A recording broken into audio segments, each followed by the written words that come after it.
You want to be seen, not just looked at, but seen. You want someone to notice when your smile is forced, to hear the words you didn't say, to understand the silence that's louder than your laughter. You want to be known, truly, deeply, without having to explain every part of yourself.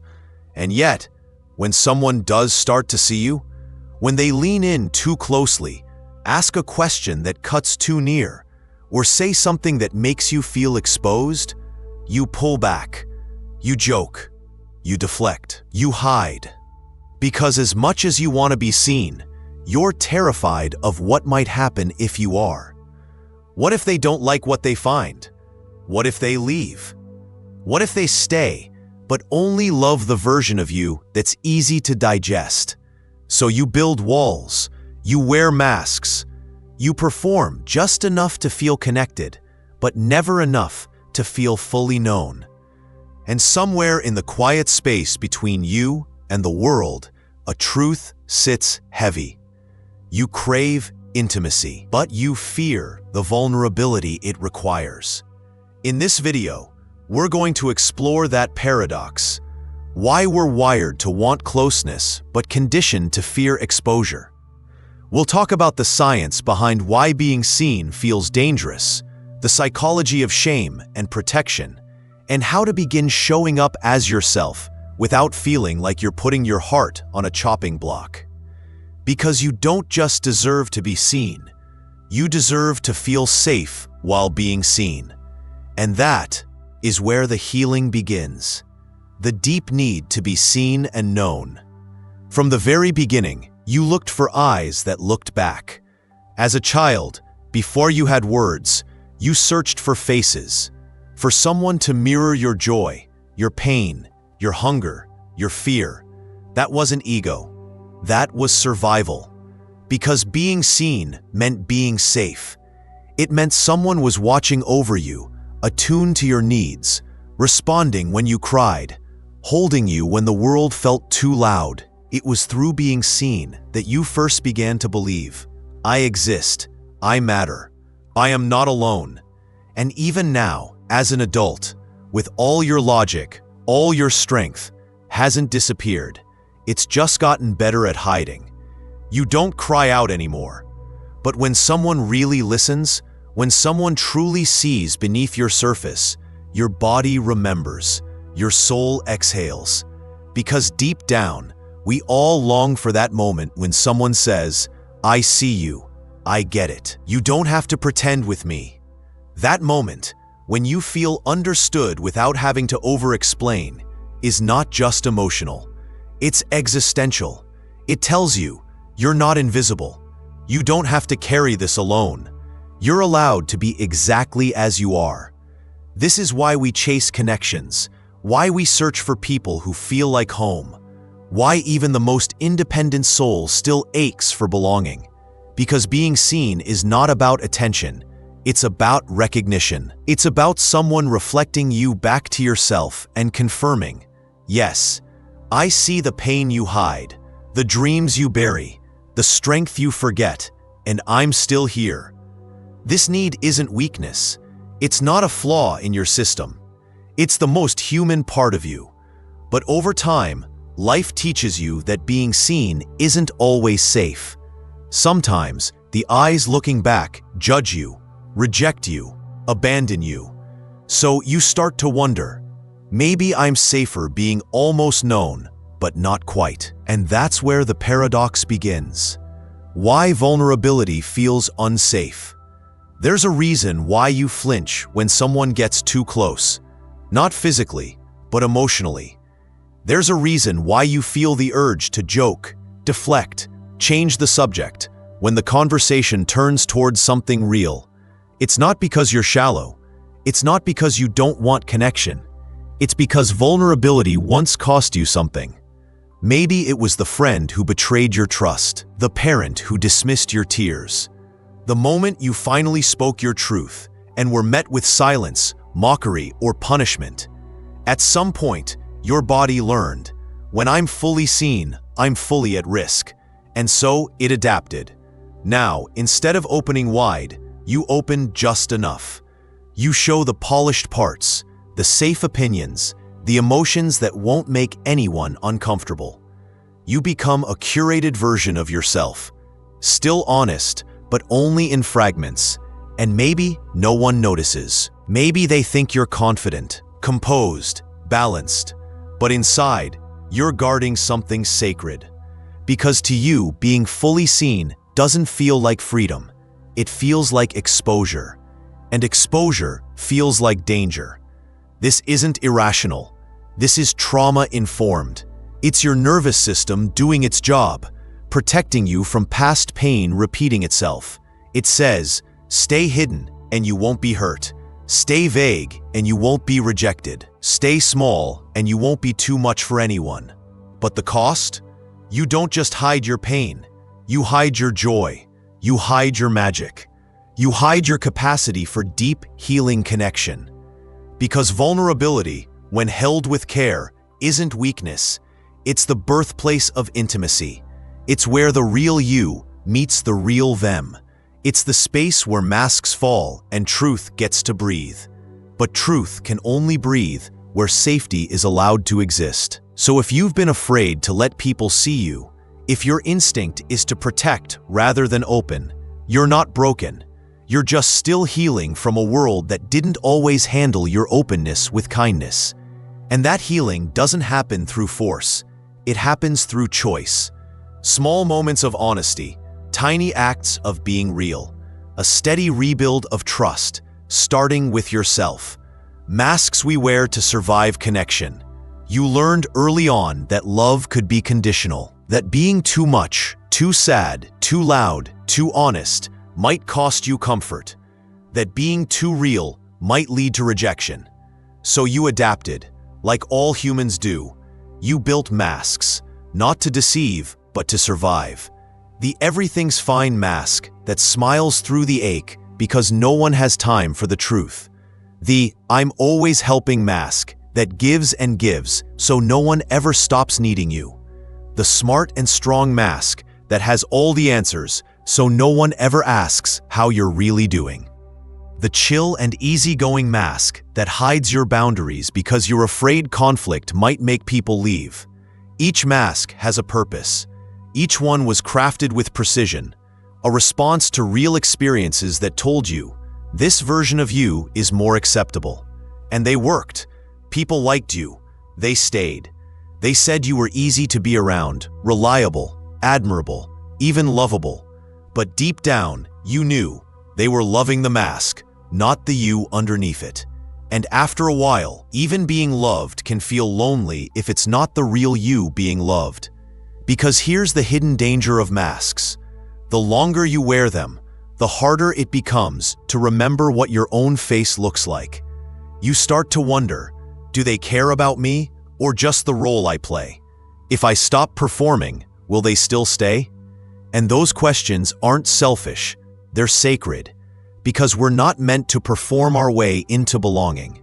We're meant to be received as we are, messy, inconsistent, tender, true. But here's the catch. The masks didn't just protect you from judgment. They protected you from hope. Because hope says, maybe I could be loved for real. And that kind of hope, after years of pretending, feels terrifying. So we keep the masks on, even when they suffocate us, even when they disconnect us from the people who say they care. Not because we want to lie, but because we've forgotten how to be seen without a script. But you don't have to stay there. You can begin, piece by piece, to take off the roles. Not all at once, just enough to breathe, just enough to see who stays. Because the people who matter, the ones who are safe, won't need the performance. They'll want you, even the messy, unsure, unfinished version. Maybe especially that one. The cost of not being fully seen. There's a quiet loneliness that comes from always being almost known. You're surrounded by people. Conversations flow. Plans get made. Photos get taken. Laughter echoes. But something's missing. Because deep down, you know you've never really let them see you. Not the real you. Not the unfiltered, uncurated, raw parts. You've let them see the version of you that's easiest to love, the version that doesn't ask for too much, the version that's pleasant, helpful, impressive, neutral. And it works until it doesn't. Because connection built on performance doesn't nourish you, it drains you. And after enough time pretending, you stop feeling loved altogether. Not because people don't care, but because you don't believe they're loving the real you. And so, when they compliment you, you flinch inside. When they say they admire you, you feel unseen. When they reach out, you pull back, not out of spite, but out of sadness. Because the truth is this: you can't feel fully loved if you're never fully seen. That's the cost of hiding. You lose the ability to trust even real affection. You doubt sincerity. You second-guess kindness. Because if they've only met your mask, how can they possibly be loving you? And then it starts to hurt. Not in a sharp, dramatic way, but in the slow, heavy ache of unmet intimacy. You lie awake, wondering why you still feel alone. You scroll through old messages that never reached your heart. You crave closeness, but reject opportunities to create it. And slowly, the mask becomes not just a defense, but a prison. You forget how to take it off. And even when someone invites you to be real, you freeze. Because you're not sure who that is anymore. But here's the quiet truth. You were never meant to live this way. You were never meant to survive connection. You were meant to thrive in it, to feel seen, known, understood without performance. And yes, that takes risk. Yes, it takes trust. Yes, it takes time. But the cost of staying hidden is far greater than the risk of being seen. Because what you miss when you hide is not just pain. You miss being truly loved. And that, more than anything, is what your soul was made for. Learning to be seen without losing safety. You don't have to throw the mask away all at once. You don't have to tell your whole story on the first try. You don't have to spill every truth to be real. Being seen doesn't require full exposure. It requires honest presence. That means showing up, piece by piece, as you feel safe, as you feel ready. Because real vulnerability isn't about oversharing. It's about choosing what's true and sharing it with care. So where do you begin? 1. Start with yourself. Before anyone else can see you, you have to be willing to see you. That means noticing the moments you hide, the way you edit yourself, the subtle lies you tell to stay likable. And instead of judging that, just get curious. Ask gently, what am I protecting? What am I afraid would happen if I let this part of me be seen? Because awareness isn't weakness, it's power. 2. Choose your people. Not everyone deserves full access to your truth. Being seen doesn't mean being unguarded with everyone. It means learning to identify safe spaces, the people who lean in when you speak, who listen without fixing, who hold your pain without making it about themselves. Find them. Even if it's just one person, start there. 3. Share a little more than usual. You don't have to spill your soul, but maybe next time someone asks, "How are you?" you say, "Honestly, a bit tired lately." Not just physically. That's it.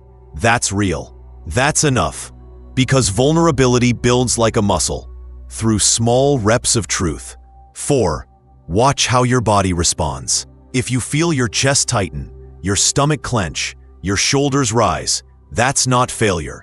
That's your nervous system asking, is it safe here?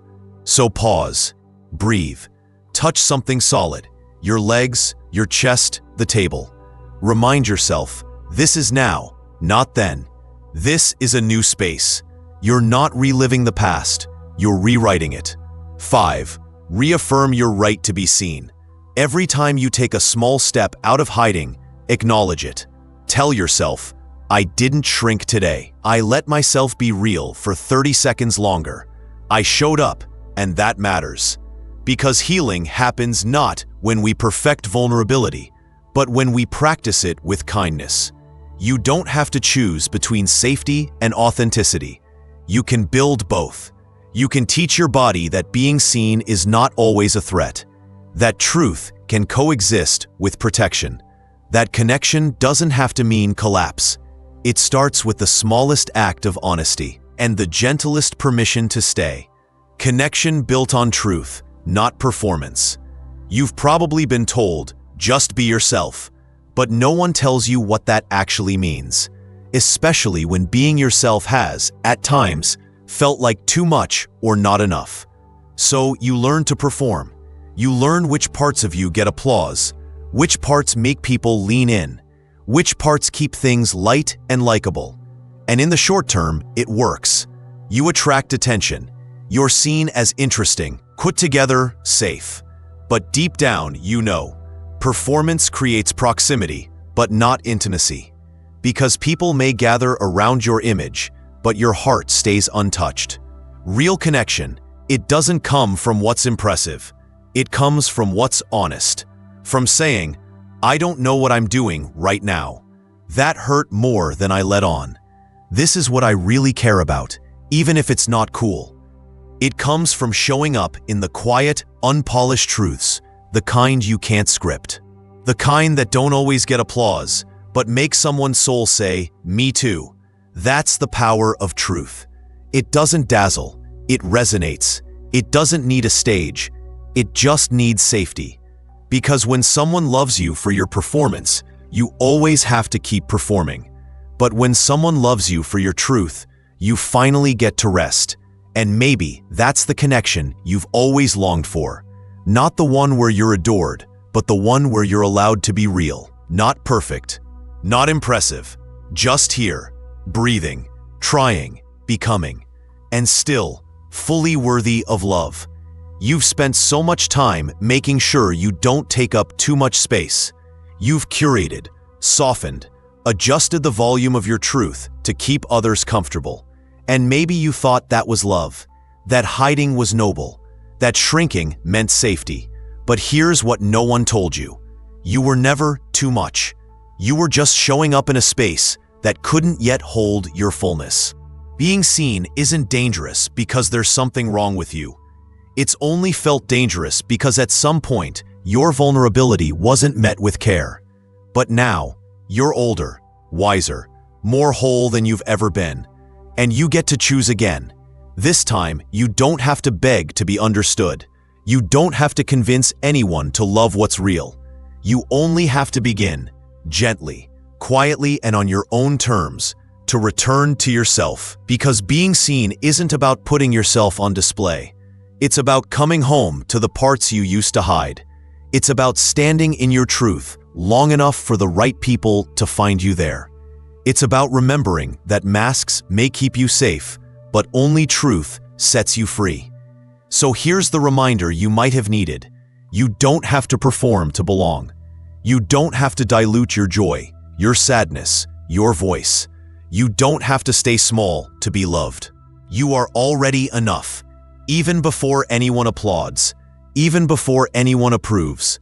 And when the time comes, when you're ready, may you meet someone who sees you not as a performance to admire, but as a person to sit beside. And may that someone, first and always, be you.